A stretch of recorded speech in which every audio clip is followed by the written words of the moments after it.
So hi everyone. We are back with another Man Up call. I've got the wonderful Suzanne Clark. Suzanne is a coach from my neck of the woods up in the northeast, fellow Geordie Newcastle enthusiast and season ticket holder as well. So 10 out of 10 from me straight away. I suppose over to you, Suzanne. Like we've kind of met through LinkedIn, had some conversations around anything and everything. And what I love about you is just the energy and that comes off you. And I think it's apparent when anybody talks to you that just like emanates from you. But you're quite open, certainly in our conversations, about some mental health struggles that you've had, haven't you? Oh, yeah, horrendous. One of the very first things that happened was I just got two young kids. They were probably 18 months and 4, so 28, 29 years ago. And I actually just kind of collapsed. My body just completely gave up. And I'd been trying to be the best of everything. I'd been trying to be the best mum, wife, boss, and yeah, body just totally packed up. I was told I'd never work again, but I was back working within sort of 5 or 6 weeks. Wow. And I had to learn coping mechanisms. Now, I'm not going to say I got it perfectly right, but I certainly learned a massive lesson. I did try and work a bit less. But then fast forward, so then about 5 years ago, I discovered this coach in America. I started following her, and one of the very first things I saw was how to feel better. And just listening to that one, just knowing that our thoughts are what's creating so much of what's going on in our bodies was absolutely life-changing to me. And it just made me think, I have to do this for other people. And so I'm certainly not perfect with it. I still suffer from chronic anxiety. I don't think anybody who first met me, or maybe even now, could even imagine it. But just even this week on Sunday night, I'll caveat this first. I lost my best friend of 47 years in May, and that has had a catastrophic effect on me since then. So that has brought a lot of anxiety that I would be able to manage considerably better, to the fore. Literally had a heart attack, was gone in 15 minutes. My anxious brain says, oh my God, I'm the same age. What if that happened to me, etc., etc. Thoughts take over. But Sunday night, I was just sat with my mum and watching a bit of television, and I saw these like trickling down white lights at the side of my left eye. I thought, oh my God, what is that? Is it something to do with the blind? Anyway, it was apparent that it was my eye. I thought, oh, dare I Google it? No. Okay, I'll ring 111. I'm on my own at the moment. Anyway, they said, you need to go to A&E immediately. So long story short, I went to A&E. I've had my eyes tested at an eye specialist. I was sat in A&E hyperventilating because it wasn't the eye symptom that was worrying me.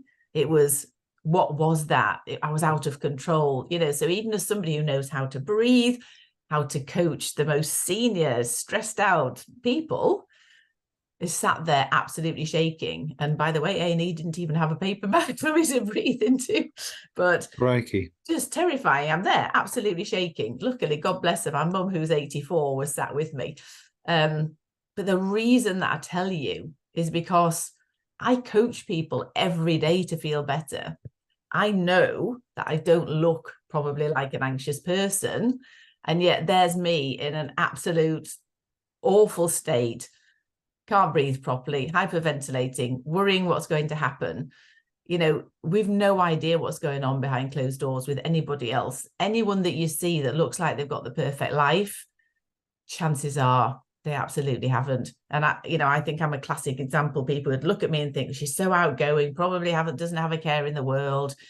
And yet behind the scenes, I can be a wreck. And that's even with the tools that I do have.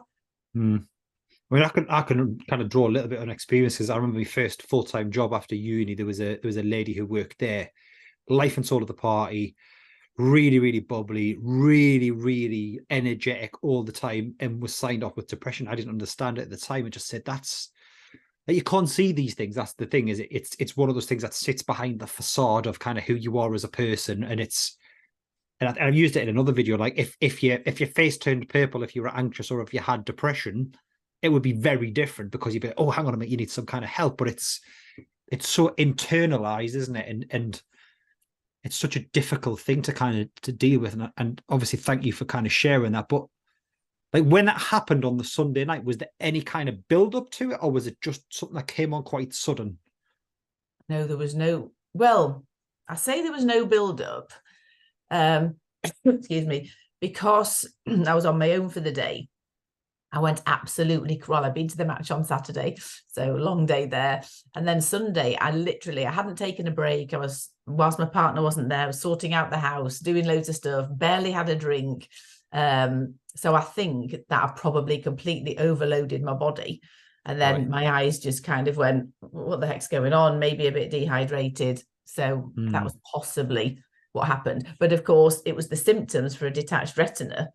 And there are other things which I don't want to even consider, but that was the urgency. So it was partly, anxiety, but partly actually that is a real symptom for something that would need treatment, straight away. But no, that I guess the other thing is, it was a lead up. Yes, the last 4 months have been really difficult. I've never really grieved the way that I have. I've lost my dad in the past, but 78, and he lived a life. To lose somebody that's your best friend since you were 13 at school so suddenly, and not having seen her, that has been a sort of a trickle drip feed, since May. I mean, and anything else almost like, sort of, is almost like the sprinkles on top in a way. So how do you coach people through that? Like, if that was a client who kind of said that stuff to you, like, what does that conversation involve, and how do you kind of tap into that bigger support? Because it's that phrase of no man is an island, right? You can't do this on your own. Like, what does the bigger picture look like? Yeah, well, this would probably be more of a recent thing. I've always been a bit of a fixer. So in the past, I would have wanted to try and make the person feel better straight away. Now I think there's huge value in actually just sitting in the space. What are you actually thinking? What could happen? What's your biggest fear? But when it's sort of like a grief thing, very much I would be encouraging the person to sit in that, to have the memories, not to be in a rush to get out of grief. When it comes to things like coping with, say, like hyperventilating, I have talked several very, very close friends out of the most horrendous panic attacks. And what I bring to that is the fact that I've been there. And I know, somebody said on a podcast the other day, no one's ever died of a panic attack. Now, whether that's 100% true, I don't know. But the point is, you wouldn't normally. It's the over breathing. So I would bring reassurance to a client that whatever they're going through, other people have gone through it. It is sadly normal. It is a natural way for our bodies to process things. And just to try and bring that calm and some breathing. And if I'm actually physically with the person, then some real comfort, a hug, whatever. But even over the phone, just talking through that they are going to be fine. And they will be if it's a panic attack, but just that empathy and reassurance of that. I know what that is like, and I know how awful it is, but I'll stay with you and on the phone or what have you until it subsides, so that then, you feel okay. And typically then somebody might want to sleep, because it can be really quite draining on a body. Does that sort of answer your question? 100%, absolutely. So in the absence of, not everyone's going to have a Suzanne in the corner, or like, what would you suggest other people do if they were struggling in that position? Like, there's amazing support out there, but it's sometimes people are just unaware of what that is, how it exists, and what to do. And ultimately, in that high stress pressure environment, it's very hard to think. And I suppose the second part of that is, if I was with somebody, like my partner was going through that, like, what should I try and do as well? Yeah, I think reassurance is 100, is just one of the absolute best things. So if you're not on your own, just having reassurance. And if, not everybody knows what it's like to say have depression, and we can all talk about what it's like, but until you've actually properly had it, you really, I don't believe, can have any real understanding of what it's like. So if you're with somebody that's never suffered, I think it's about saying, this is what I'm thinking, this is what I'm feeling, this is what I'm scared of. I just need you to help me feel safe. I just need your support and your comfort. I don't expect you to understand, but I just need your support. Wow. Because just having a hug, almost from anybody, they say, hugging is just one of the most reassuring, calming things anyway. If somebody loves you, they can hug you, and love, that could be a friend, a relative. It doesn't have to be a partner or anything, but somebody, it just makes you feel safe. And then that helps for things to subside. And it's about being really open. My ex-husband didn't understand what it was like. So not out of a complete place of meanness. We are friends now, but, he would take the mickey because he just didn't really understand it. My current partner hasn't had any experience of it either, but he's just there, as a support system to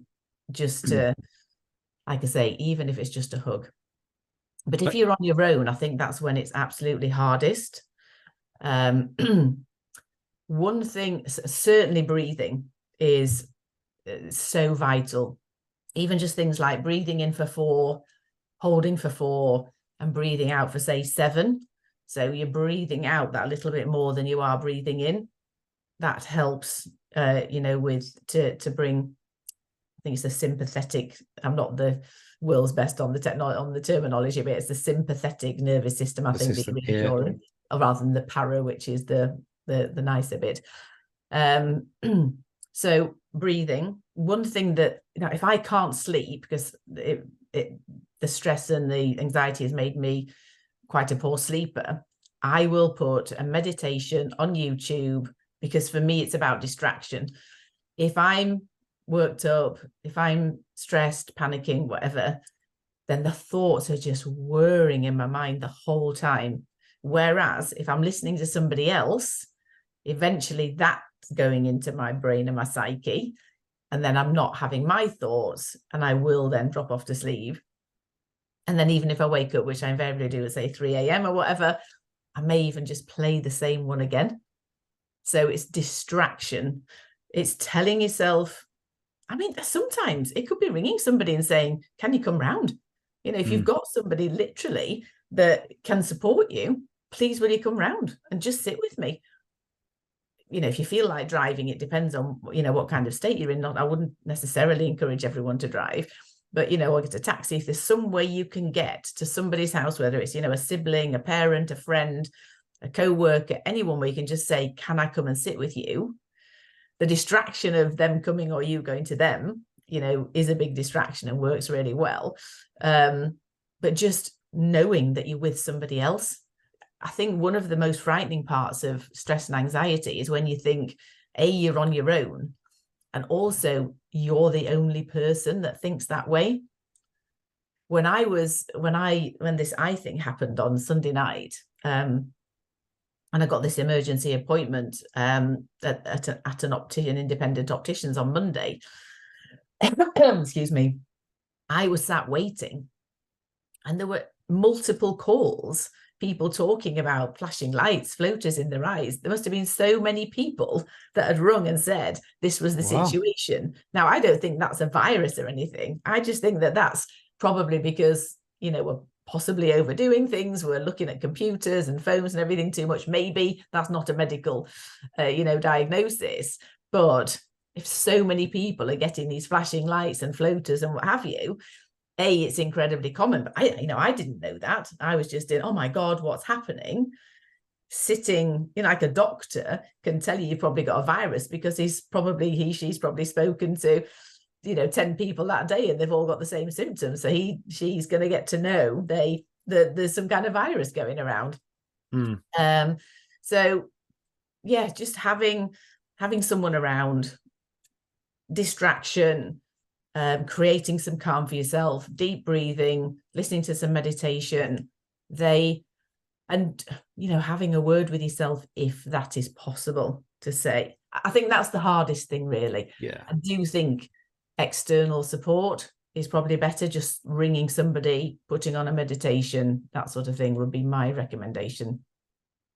Well, that's so powerful, like what you said, like, and when you talked about just having someone there to listen and just to give you a hug, like that really pulled on my heartstrings, because that felt like that was my partner sat there talking and saying the same thing, because she said exactly the same words when she was going through it, and it's so true.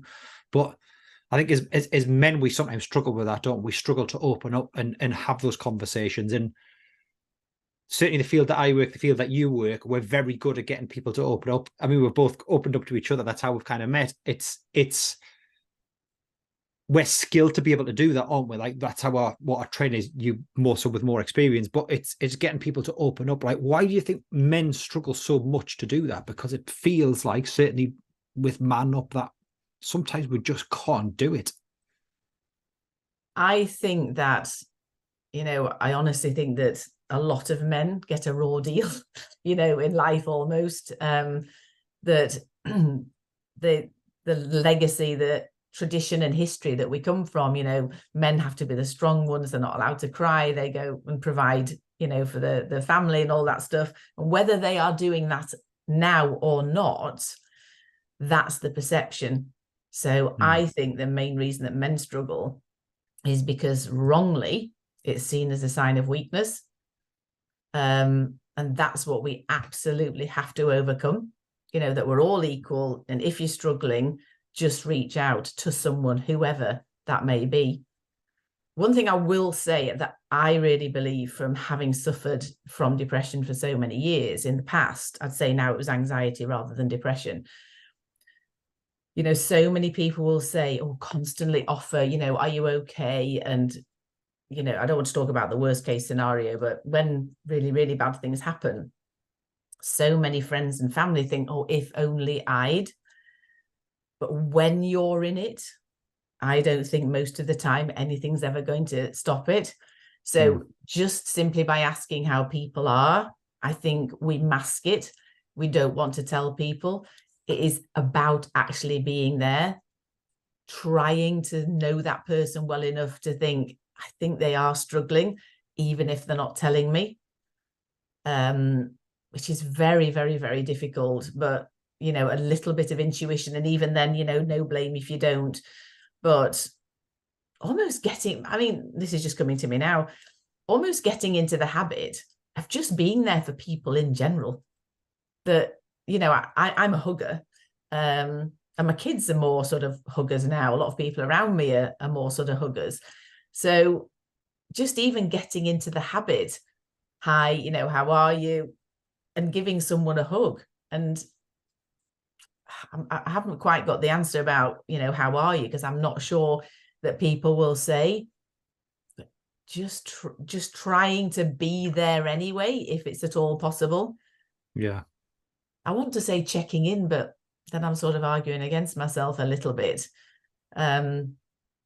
I'd kind of put it back to you as well a bit, being a man.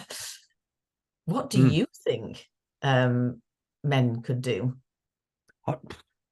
That's a million. Like, we wouldn't exist as a charity if we had those conversations and men could do it. I think the conversation that we're changing is better. I think, like, for me, growing up in Newcastle with a stepdad who's a proud Northern man, a dad who's a proud Northern man, and like you said, they're drilled from an early age not to show any emotion. It's a sign of weakness. I've seen my dad cry twice in his life. He didn't even cry at my nan's funeral. He cried when he dropped me off at university. I can't remember the other time. It'll come in a second. Oh, and he phoned me and told me he had an illness. That was pretty tough. But that's it. Like, in 70 odd years, I've seen him cry twice, and you can't tell me that he hasn't felt emotions through that time. And it almost feels like they emotionally cut themselves off. Like, if we have conversations with my parents about like emotions, it gets to a certain point, and then it's like, God's down. Thanks very much. Not going to talk about it. We don't talk about that stuff anymore. I think generationally we're very, very different. And I think as much as the internet's a good and a bad thing, I think there's some really positive stuff that comes off the internet. And you can either go down a positive rabbit hole or a negative rabbit hole, depending on what you're looking at. And there's research, there's tools, there are things there to be able to talk. And I think part of the issue, certainly from my experience, is that the receiving end of that conversation is we don't know how to process it, we don't know how to deal with it. Because I've had times when I've struggled and reached out to who was a really close friend of mine and said, "Oh, can we talk? Can I come and see you?" And it kind of got brushed off, and then it got brushed off 2 or 3 more times. And what that's done is effectively cut that friendship off. Because in my head, I'm like, well, I've tried opening up to you and you weren't really interested. So that's really difficult. And it's that understandable, like you said, and you don't really understand depression until you go through it. I'm not even close to understanding it, but being that sympathetic ear and not just brushing stuff off, I think is the bit that needs to change. It's not that we can't open up. I think it's the fear of how that's going to be received. That's the problem.